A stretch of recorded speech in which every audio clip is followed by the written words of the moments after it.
Hello, everybody. So it's been a few weeks since I have talked about Keep Your Love On. We had a little bit of break. We went to Ashes to Beauty, and so we were busy, and we're getting back to it now. So Keep Your Love On by Danny Silk. Today I'll be talking about chapter 5, and that is about communication. And it's finding out about the truth inside of you and then how you communicate to others. So this chapter was quite long, and I highlighted most of it because, it was all so good. So, communication, that is a struggle that everybody deals with. It's something that you don't really think about. And so let's just go ahead and dive right into it. Communication exposes what is going on inside the human heart. That is the first sentence of this chapter, and it is so true. Years ago, when I was attending a church, our pastor did a small group Bible study about communication, basically. And he was saying, whatever is inside of your heart, that is what you are going to communicate. So if you are angry, you're going to communicate in angry ways. If you are joyful, you're going to communicate in joyful ways. You kind of get the picture on that. And so that is what this very first sentence is saying. It exposes what is going on inside of your heart. So if your heart is governed by fear, then you are going to telegraph through your body language, your facial expressions, your words, and your tone. And the tone is a really big one for me. I can pick up on ways that Tyler is saying something. He might be saying one thing, and then the tone comes across a completely different way. And I'll be like, let's stop right there. What you're saying and what I'm hearing are two completely different things. So, on the contrary, when your heart is governed by faith, hope, and love, you will release this reality through what you say and how you say it. So let's dive a little bit deeper into that. So fear. When your heart is governed by fear, much of what you communicate is actually designed to hide what is really going on inside. You hold back, you pretend something doesn't hurt, or you act happy when your heart is actually breaking. And if I'm being completely honest, I have done that more times than I care to admit. Tyler could come home and we could be having a conversation and he could ask me a question and I could be like, I'm okay, nothing's going on, nothing's hurting me, nothing's bothering me, the day has been great, I'm super excited you're home, when in reality, maybe the kids did something that really hurt me, but I was afraid to tell him that because I know he had a hard day, and so instead I'll just harbor it inside. Now, with saying that, it is possible that you were never taught how to interpret and translate the language of your thoughts, your emotions, and your desires into words, especially on how to communicate them to others. And so because of that, your internal reality, it has never been validated. So when you don't feel like you either have the courage or the ability to face the truth of what you feel, what you think, and what you need, you end up communicating confusing and inaccurate information. Okay. So the writer goes in here to ask two questions. How can you learn to value and understand what's going on inside of you? Or if you never really learn how to understand that, how can you value and understand what's going on with other people? And then also, if you don't know yourself, how can you get to know another person, especially somebody with a completely different perspective? The answer is you can't on either one of those. Only those who value and understand themselves can value and understand others. And only those who can communicate honestly with themselves can communicate honestly with others. So those are traits of being a powerful person in communication. So unless you become a powerful person who values what's going on in your heart, your experience with communication is guaranteed to be an endless sequence of misunderstandings and being misunderstood. So powerless is fear. Powerless people communicate out of the fear of truth, okay? So there are normally 3 styles of powerless communication. We have the passive communication, the aggressive communication, or the passive aggressive communication. And I'm going to break those down for you so you can kind of understand the difference between those three. So the first one is passive communication. Passive communicators attempt to convince the world that everyone else is more important than they are. Their core belief is, you matter and I don't. So what do passive communicators say? They say things like, oh, whatever you want. No, that's okay. No, that didn't hurt. No, I'm fine. No, I know you were just upset. No, I don't need to talk about this anymore. I'm good. Oof, I say that a few times. No, I don't care where we go, wherever you want. I'm fine. No, I'm great. Passive people justify devaluing themselves by painting themselves as long-suffering, patient servants who keep the peace and don't ever make problems. They think it's right to have no needs or requirements. So in here, the writer talks about if that is truly what you think, in reality, you're a lying coward. Ouch. Talk about a straight punch to the face. This writer is saying that's not true. And deep down, you know it's not true, but you have started to believe this lie, and you have become a passive communicator. So if you're a passive communicator, you will lie because you are afraid that of what you will do if you find out that I have needs, or vice versa. So I'll read it in his ways. If I am a passive communicator, then I will lie because I am afraid of what you will do if you find out that I have needs. So you're saying, I'm afraid of being punished for telling the truth. I'm afraid of communicating what's going on with me because I'm afraid you'll think I'm a bad person or that I'm selfish. Somehow I actually believe that it is noble to hide myself from the relationship. But here's the thing, you're only feeding your own anxiety. You're saying, I don't want you to find out the truth about me, so I'm just going to pretend it's all good, and my anxiety is going to keep growing because I don't want you to know the truth. I'm afraid of you finding out about the truth. So here's the thing.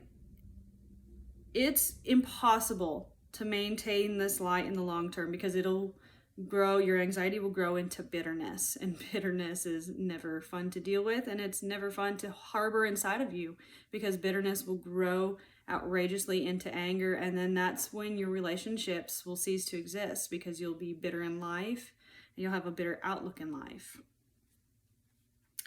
So a passive communicator, they are people that devalue their own needs. Now, let me just tell you this. You matter. What you feel matters. Don't buy into this lie that you're more important than I am. Absolutely not, okay? So now let's touch on aggressive communication. I like how the writer puts in here his words, so I'm going to read exactly what he writes in here. The aggressive communicator is like a T-Rex. His or her core belief is, I matter, you don't. Aggressive communicators know how to get what they want. They are large and in charge because they are the biggest, loudest, scariest one in the room. It does sound like a T-Rex. If we were to line up a communication food chain, the aggressive communicator would be the T-Rex at the top, and the passive communicator would be a goat cowering at the bottom. So the craziest thing happens though, the T-Rex and the goat end up in a relationship together. So how does that happen? Simple. They both agree on something. The T-Rex matters and the goat doesn't. This communication sends anxiety through the roof because the unequal value and power balance entirely, and it eliminates intimacy. It can only be in a relationship of survival. The T-Rex will get what he needs by taking it, and the goat will give what she needs by giving away body parts to the T-Rex. In the end, the goat will no longer exist, and the T-Rex will still be hungry. So here's the thing. Both are motivated by fear and selfishness, and both are powerless. Okay, so the third type of powerless communication is the passive aggressive communication. This style is the most sophisticated, and therefore it's the most devious of the fear-based communication styles. So the passive aggressive core belief is, you matter. No, not really. They manipulate and control others through active deceit and subtle but deadly forms of punishment. So what does that look like? To your face, they say, oh, whatever you need, absolutely. And then after your disagreement, they head outside and they key your car. Okay. The passive aggressive communicator is famous for being sarcastic, having veiled threats, and manipulative use of scriptures, judgment that comes in the form of counsel, and withholding love. So the writer in here gives a little example of a passive aggressive communicator. And he says, for people on the outside, it's really hard to understand why someone might have such a difficult time being in a relationship with another person who is a passive aggressive communicator. It'll be something like this, where someone is trying to get counsel about dealing with a passive aggressive person, and they might seem to look crazy because they are the only one who is perceiving this person's hostility and manipulation. To everyone else, this passive aggressive person is kind and bubbly and smiling all the time, but they don't know that once they get behind closed doors, he or she is criticizing, accusing, stonewalling, and sending mixed messages that would drive anyone insane. So the writer also describes a passive aggressive communicator as a chocolate covered dragon. Okay. Sometimes women are attracted to men who appear charming and romantic. They flatter them and they're just plain too good to be true. But it's not until the women get into deeper relationships with these passive aggressive men that they learn they are actually chocolate covered dragons.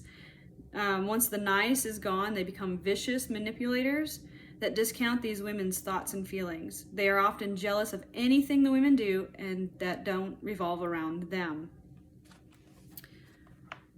Excuse me. Okay, so we've talked about the three powerless communication styles. Now let's talk about the powerful communication style. And that one is the assertive communication. So the assertive communication, the core belief of it is, you matter and so do I. My thoughts, feelings, and needs matter, and so do yours. They are not afraid to show the other person what is happening inside of them. Because they value what is inside of them, they take the time and effort to understand their thoughts, feelings, and needs, and to find words to express them clearly and honestly. This process enhances their ability to value and understand what another person communicates to them about his or her own heart. This is the core value of honor and mutual respect. Okay, so I stated earlier that this last weekend was Ashes to Beauty, and I'm a server at Ashes to Beauty. And I had a room of 8 attendees. And so me and the other server went into this room and we talked with the attendees on the first night, and I gave them a challenge for Saturday. My challenge was to be vulnerable. And to be vulnerable is a very, very scary thing, because you're essentially, opening up your heart and revealing to others what is truly inside of you.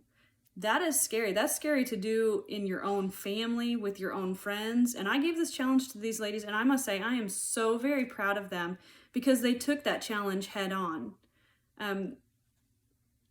So with that, I was essentially telling them, I love you guys. I care about you guys. I want you to feel comfortable enough to be vulnerable. Be vulnerable with me so that we can communicate and understand each other. I don't want to just say, hi, bye, how are you? Nice to meet you. The weather is sunny today. It's beautiful outside. Oh, you've got some kids. Awesome. And then move on my way. I want to truly get to know you guys because I love you guys. So with that, I kind of got off track. that's part of having an assertive communication style, So here is how a powerful assertive communicator responds to the powerless communicators. So a powerful assertive communicator responds to a passive person with, what are you going to do about it? Okay? I'm not going to sit here and listen to your sob story and try to provide you with love if you are not going to receive the love. What are you going to do about it? Let's figure it out together. They respond to an aggressive person with, I can only talk to you when you decide to be respectful. This is sometimes something that I have to do with my own kids.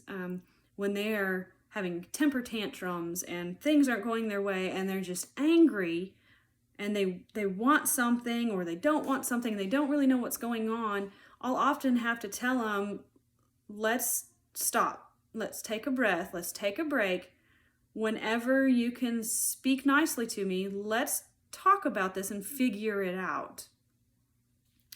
An assertive communicator responds to a passive-aggressive person with, we can talk later when you choose to be responsible and tell me what is really going on. Okay, what is really going on? Be truthful. Be vulnerable. Don't just hide behind a mask and be all nice to my face and then angry behind me because of something that is brewing in your heart. Okay, let's figure out the truth and talk about it. Okay. So, how do we have good communication? How do we start it? We need to start by understanding, not just agreeing, but understanding, because we are all different. Not one of us is exactly like another. So some people think that talking is communicating. Okay, talking is not communicating unless it has a goal or a purpose, such as connection. Most often in communication, though, the goal is agreement. Okay, so here's the thing. If that is the goal, if agreement is the goal, what happens when we disagree? So if you're saying, I must persuade you to agree with me, persuasion has a way of slipping into pressure, manipulation, and control. It's essentially saying that we both can't agree to disagree. Like either I have to win or you have to win. And that's not okay. That is disconnection. You're not getting closer to each other. You're essentially saying I'm better than you, or you are better than me and I recognize it. Okay. So if we're not careful, it'll only be a matter of time before one of us introduces some kind of relationship killer to the conversation. The relationship killer is a message that invalidates or disqualifies one person's thoughts, feelings, or needs in some way. So if connection is the priority, then the goal of communication cannot be agreement, because like I said earlier, then one person has to disappear if there's an agreement. And people don't always agree. So if you want to keep two powerful people involved and connected in a conversation, the first goal is to understand. So I want to understand the truth of what is happening inside of you, and I want you to understand the same things about me. If I understand your heart, then I can move towards you in ways that build our connection. I can respond to your thoughts, respect your feelings, and help meet your needs. When we are first getting to know someone, our conversations are usually centered around the world around us, like exchanging facts, as I mentioned earlier. How are you? Fine. How are you? Great. It's a beautiful day. That kind of conversation requires very minimal level of connection and vulnerability. You can probably have it with an absolute stranger. In fact, I know that I've had it with a stranger.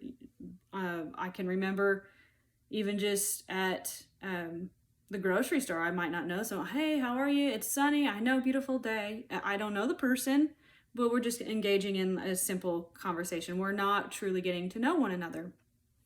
It's comfortable and it's safe. It keeps yourself in your little imaginary bubble of, I'm safe right here. I don't want to get to know you because then I might actually like you and we might become good friends, and then I'd have to share bits and pieces of me that I'm not wanting to share with you. So It's scary. I just want to stay right where I am. And that is, unfortunately, it's a very minimal level of connection, and that's not really going to get you the deep relationships that you need, because newsflash, you need people in your life to do life with. Okay, you cannot hide by yourself and isolate yourself from others. That is a very miserable way to live, and you'll start to feel down in the dumps, like you have no one to go to talk to. And it can even happen with your spouse. If you're not completely vulnerable with your spouse and you just maintain the security within yourself, then you'll start to grow bitterness towards them. You'll start to grow jealousy towards them. Instead of being intimate and sharing what's on your heart, you'll start to get a hard heart, essentially, and you'll start to build walls, and that just leads down a path of destruction. It can lead to an addiction. It can lead to suicidal thoughts. I mean, the possibilities are endless. So you need to be vulnerable and willing to find your people to do life with, and you need to essentially have a vulnerable heart. And it is scary, but it is so worth it. So worth it. Okay, so going off of that, the only way you can build a heart-to-heart connection with someone is to communicate on a heart level about your feelings and needs. This is a level where we express vulnerability and build trust. Okay, so the writer in here likes to tell a little bit of a story, and it'll help you to understand a little bit of what I'm saying. So the writer says, I love to tell people about how my wife experiences the way I drive up Puckhorn Mountain on my way to California. This stretch of road features superb twists and turns that are perfect for weaving in and out of traffic. The risk of plummeting hundreds of feet to your death lies only a few feet away. And while I'm driving, I fly around those corners, passing every car I can overtake. It is marvelous. My wife always has a completely different experience on these drives than I do, and I don't understand. I'm a good driver. I think I should have been a NASCAR driver, or at least signed up for a car rally. So she lets me know that she feels scared as I am driving. I always think, why are you scared? You have absolutely no evidence I'm a bad driver. You should just calm down and be like me. As mystifying as it is, I know my wife is not like me, and I cannot make her be like me. I can't force her to feel what I feel and know what I know. I trust her to believe the best in me, so I know that when she tells me she is scared, she is not insinuating that I am trying to scare her. She is simply telling me what she feels. If I were to argue with her feelings, I would devalue her. So it's like someone saying, I'm hungry, and another person responding, no, you're not. I'm not hungry, so you can't be hungry. Nothing about that. That's pretty silly. But that is exactly what we do when we respond to others without taking the time to understand, appreciate, and validate their feelings. When I value your feelings, I will not only make it safe for you to communicate them to me, but I will also listen and respond. I will invite you to go deeper and to show me what it is that you need. So understanding one another's needs is the holy grail of communication. So here's the thing. I have a friend, and she was sending me mixed signals. And she was saying, I'm good, nothing's wrong. But I could feel, based on how she was acting, that she truly wasn't good. Because I have this need to get to know her better. I want to be a friend that she can trust and come to me whenever she wants to. But she was essentially saying, we're good, we're fine. Nothing's wrong with me. But when I'd go to give her a hug, she'd be as stiff as a board. And I'd say, no, there's something in your heart that isn't connecting. I want to try to figure that out with you because I love you. You're my friend. Let's figure this out together. And I'm so glad that I talked with her and I shared hard truth. And within doing that, she opened up and revealed what was bothering her in her heart. And because of that, now we are able to be more vulnerable with each other and we are growing closer in connection. So sometimes it's a hard thing, especially when it's somebody that you don't really know, but you want to get to know. Sometimes it's hard to kind of dive in and be like, hey, Knock it off. Let's do life together. Let's figure it out together. You're not alone in this. So in this writer, he's saying that his wife had a deep connection to feel protected by him, but it was a need that had never been met in their relationship. So when she found out through inner healing what she had discovered, the husband felt offended. He had always felt like he was the victim and she was the aggressive offender in the relationship. And he actually blamed her for the fact that he was not courageous. That is a powerless mindset right there. I'm this way because of you. He's not taking responsibility and self-control for his life. He is essentially putting his blame on others for the reason that he felt that way. It goes in to say that he had never, not once, thought it was his job to protect her because she'd always appeared so self-sufficient. She had put on the persona of, I'm good, I've got it taken care of, I've got my shield and my sword, nothing's gonna touch me. And so he always felt like he was the victim. He always felt like it wasn't his job to protect her. She had it covered. But she was putting on this fake face and this fake persona of, I truly do need you. In her heart, she truly did need him to protect her, but she acted on the outside as if, nope, I've got it. I'm all good. Okay. So it goes on to say that once he realized that she really did need him to protect her, he started to change the way that he communicated and understanding her communication, and they became vulnerable together and they became closer. So here's the question that you need to ask yourself and that you need to ask others, especially if they are in one of the powerless communication mindsets, is what do you need? Okay, this simple question, what do you need? When you examine your heart, truly examine your heart, what do you need? Only then can you communicate it to others about what you need, and then you guys can work through it to fulfill you, okay? The faster that you can get to the question is the faster that you can start doing something about it. Now, here's the thing. A lot of people are used to not being listened to, and they don't know what they need and how to communicate it. They think that they have to have like this solid case for someone to help them and to help agree with them or change it for them. They never thought, what do I need? Ask yourself that. What do I need? What is it in my relationships that I'm not communicating about what I need? Why am I communicating this way? What is in my heart that the pieces are not put together for why I am not acting in an assertive communication type? So how do we start practicing in assertive communication? Well, we start by paying attention to our thoughts, our feelings, our needs, and respecting their values. I matter. This is what I'm feeling, and it is valid, and it is real, okay? You matter. Your thoughts, your feelings, they matter, okay? You matter. If you have to look in the mirror and repeat it to yourself, I matter, okay? Once you get that started in your life, do it for the other people. Do it for the people in your life that you want to do life with, okay? Do it with your family. Do it with your spouse, your children, your friends. Be vulnerable. Be real. Be honest with yourself. It is so hard, but it is so worth it. You will be living in a joyful life, and you will not be weighed down by heavy circumstances and heavy feelings. It'll be released. So you need to check yourself when you're tempted to invalidate someone's experience or heart.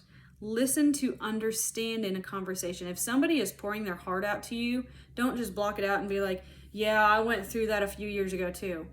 Listen and understand that they are being vulnerable with you. They trust you enough that they are sharing their heart with you. And that is a priceless thing that you need to grab a hold of and you need to hold on to, okay? They trust you enough to share their heart, so you owe it to them to listen and to understand. They're saying, I love you enough that here is what I'm feeling. Here's what I'm thinking. I want you to hear me so we can grow closer together. You might have to seek healing from past experiences. They may have led you to fear the truth of your heart and become a passive, aggressive, or passive-aggressive communicator. You need to be real with yourself, okay? If you start slipping into your old styles of communication, then do what needs to be done to make things right. So when you commit to becoming the best communicator you can possibly be, you commit to connection and to being truly a powerful person. Not only will your relationship with your heart change for the better, but the relationships with others will be transformed. So that is chapter 5, communication. And so again, it's the book Keep Your Love On by Danny Silk. In the next 2 weeks, we'll be going over the next chapter, which is the trust cycle. This is a pretty heavy couple of chapters, and they weigh on me, and I love them, and I love being able to point out and see the differences between everything. And so I'm praying and I'm hoping that by reading these to you guys and going through this Bible study with you guys, that you're able to soak in these words and that you get out of these words what is meant for you. So as always, if you have any questions, concerns, comments, or you just need some extra love, shoot me a message and I will get back to you guys as soon as I can. I love you guys. Have a fantastic week, and we will see you next time.